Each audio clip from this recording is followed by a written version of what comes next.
last year I was watching Euphoria and I came across this scene. Frantically, I googled this Y2K Paris Hilton come Girls Next Door wonder of workout fashion. All through various fashion forums and Reddit threads that tell you who, what, where you can buy it of course being the wondrous adornments of characters on binge-worthy television shows about teens doing horrific things that, let's face it, we probably all did in our long lost youth. It was through trolling through these Reddit threads and forums that I found that Maddie's workout set was not actually from the Louis Vuitton store. It had been custom made by the designer of the beautiful fever dream that is the Euphoria costume department. With this knowledge, I went down another and probably much more ethically questionable internet rabbit hole. My goal was finding a fabric that would work for this set, and my heart was very much set on that rainbow printed LV monogram so loved in my teens. When I found the fabric on the 5th page of Google, I ordered 2 different versions, a black and a white version. Now I ordered the white version from a store that stocked a pre-made print of the fabric, and then I ordered a black version that I had custom printed via Spoonflower. By the way, Spoonflower does ask if you have the rights to own the image when you buy the custom printed fabric. You better believe that I pressed yes, I do have the rights to own this image. We are now not even 3 minutes into the video and I am -1 ethics point on the ethics point counter. Once the fabric arrived, it sat in my fabric drawer for months and months and months because after a while I realized that I didn't really have enough fabric to create a workout set. Also found that the fabric was pretty see-through, and then I realized that if I actually wanted to work out in this workout set, my sweat would eventually ruin the white fabric, and the white fabric was kind of the point. The black fabric that I had printed, I did with a really bad quality photo that I found online, so it didn't actually look that good, and it was mostly for mock-up purposes. Also, lycra is expensive. Then I realized that something really cool that I could make with this fabric was some very ethically questionable lingerie. First, I made a mock-up using my equally ethically questionable but slightly less nice fabric, this being the black fabric. To make my pattern, I traced around a pair of underwear that fit me really well. Then I straightened out my line work using a ruler.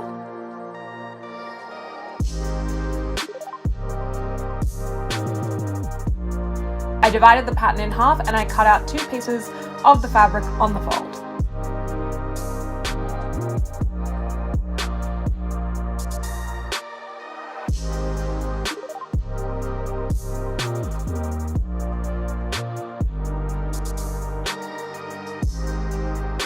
Then I sewed them together using a French seam on a zigzag stitch setting. If you're in any way familiar with my channel, you'll know that I have a little bit of a bull at a gate type. Maybe it's the rising Taurus in my what do you call that? Star sign? That's the one. This means I typically do not make mock-ups. I usually raw dog my sewing as much as I possibly can because what's life without a little bit of risk? But in this case, because I really liked and had very expensive fabric for the final look, I didn't want to do that. I didn't want to risk things. And this was great because the mock-up solved for one problem, which was a pretty big problem, and that was the fact that even though I was using stretchy fabric, I didn't account for the amount of stretch you need to provide in a pattern if you're tracing around a piece of already finished underwear. So my original pattern did not include seam allowance, and I now know that I have to, if I ever reuse that pattern, I need to add a 1-inch seam allowance around everything. I tried the first pair of black underwear on and realized that they were giving me extreme VPL. Now, when it came to making this entire lingerie set, I experimented with a few different patterns. I used a commercially purchased pattern for the bra. I created the pattern from my measurements for the garter belt. For the underwear, as I explained, I traced around a piece of already made clothing. I think that means I need to minus myself at least 1 ethics point on the ethics meter for using somebody's already created IP for the underwear and not paying them for it. If I'm recycling without purchasing new things, do I get to slide up a little on the ethics counter? Ultimately, at some point, I'm stealing someone's IP. Then it was time for the real fabric.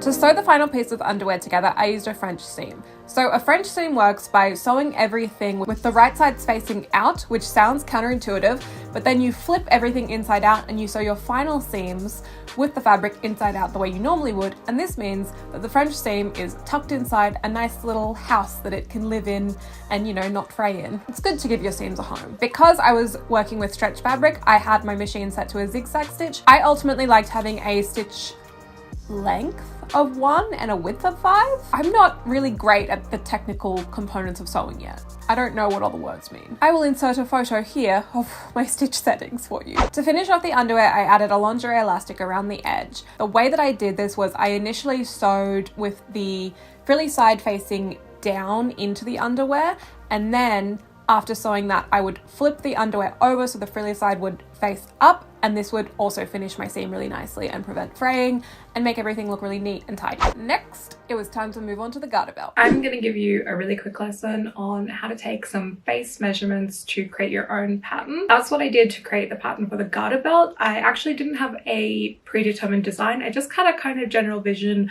of what I wanted to do. The measurements that you're going to need to take are going to be dependent on the width of your waist, hips, and then the length of how long you want the garter belt to be. And you also might want to take some other measurements depending on where different parts of your body stick out.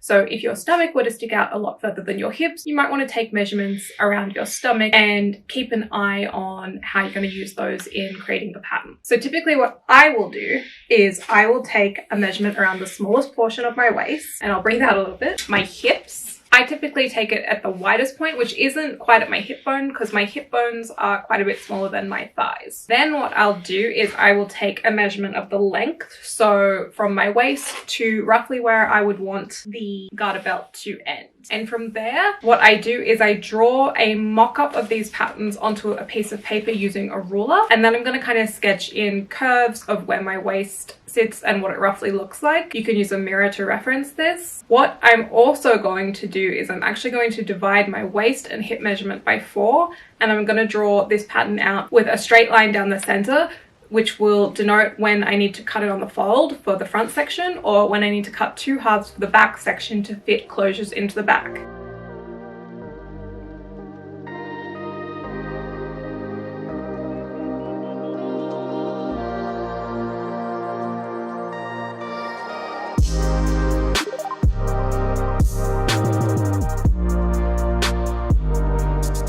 I would also draw in a 1-inch seam allowance. I like to make my seam allowances way too big so that I can do things like French seams. It makes me feel a lot more at ease, particularly if I'm making a dress that's out of like a really tight fabric. Like I made this dress out of a really stiff fabric the other day, and it is very close to not even getting on my body. Once I had sewn all 4 pieces of my garter belt together, I laid out a piece of fusible interfacing about 3 inches wide over the top of the garter belt, and I just kind of traced around it. Then I ironed this to each front center edge, and this would basically work to create something a little bit stiffer at the front to help add my eventual grommets into. Then I folded this over about 1 inch twice. I folded it twice, and the total cost of fabric was 1 inch. Wow. And I ironed this in place for sewing. I also made a mistake in my draft. So remember how I said when I was giving you a little lesson in how to do your measurements that I said add a 1-inch seam allowance? So that is correct, but I forgot to do that when I was creating this garter belt. What happened was that with all of the folding and interfacing and French seaming, I lost a ton of fabric and I had to go and add an extra center panel in.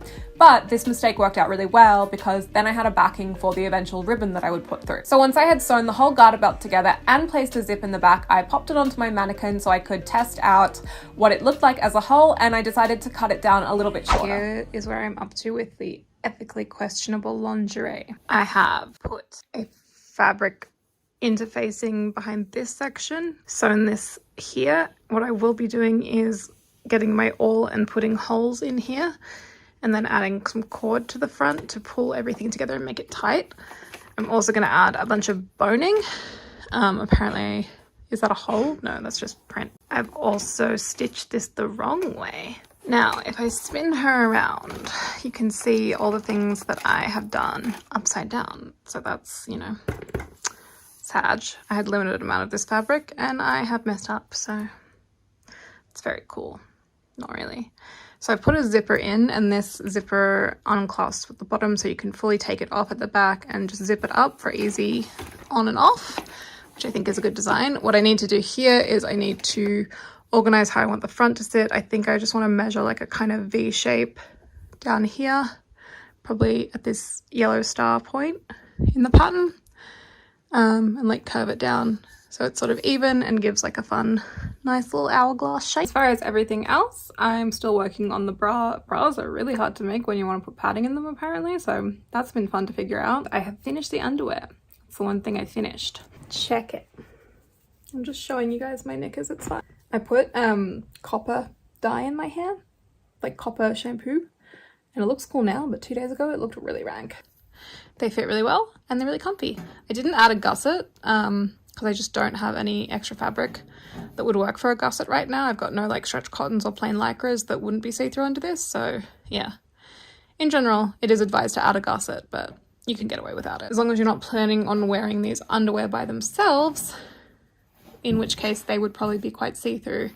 So if you are following this tutorial and thinking maybe I'll make swimwear, add a gusset.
And now for the final and honestly most difficult and confusing part of this entire project.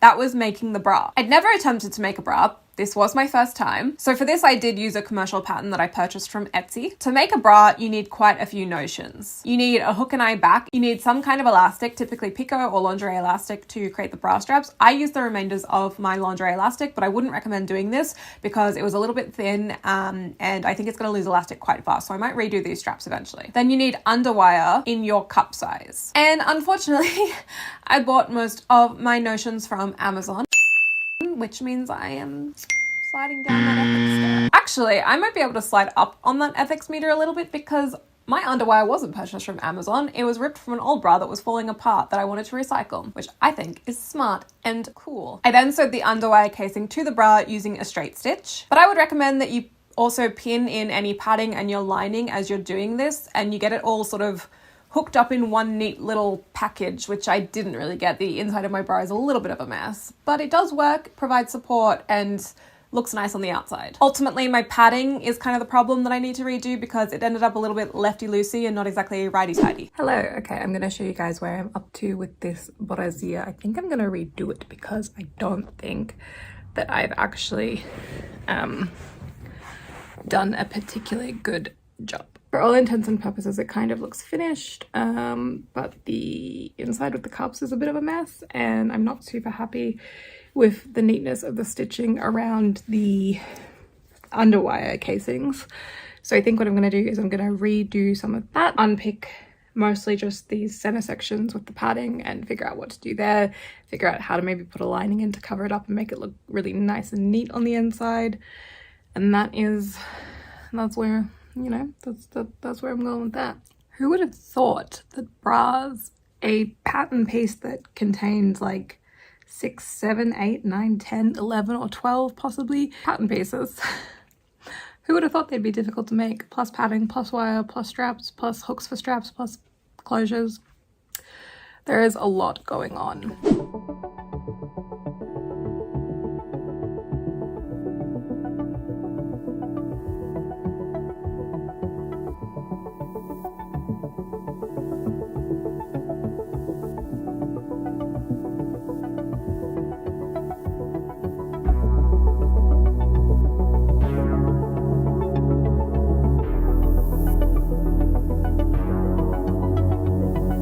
just put this bra on to show you guys a little issue that I run into with this pattern. The pattern's worked out really well so far, but I'm a little asymmetric, so I gotta fix some stuff. But I printed out the 34D pattern because that is my current or most recent measurement size. Fits really well on the front. Very cool, love it. Just a little asymmetric, and we'll change that a bit. But then we get to the back. I don't know what happened there. I don't know how one size can be like that. Was I meant to cut the back on the fold? I don't know. So I'm just going to cut a strap that will fit around my back that is the same width as this. That's how I'm going to fix that before I put the clips and closures in.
Love to show you what the lingerie looks like on, but I think I have already said the word lingerie like 5 times in this video, and that is probably far too saucy for YouTube. You know what? I have an idea. I'll try it on over my Halloween costume from last year. See, if you find this even remotely sexual, there's literally no hope for you.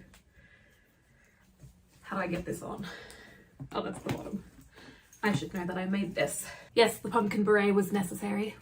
It's called Fashion Sweaty. Look it up. Goodbye.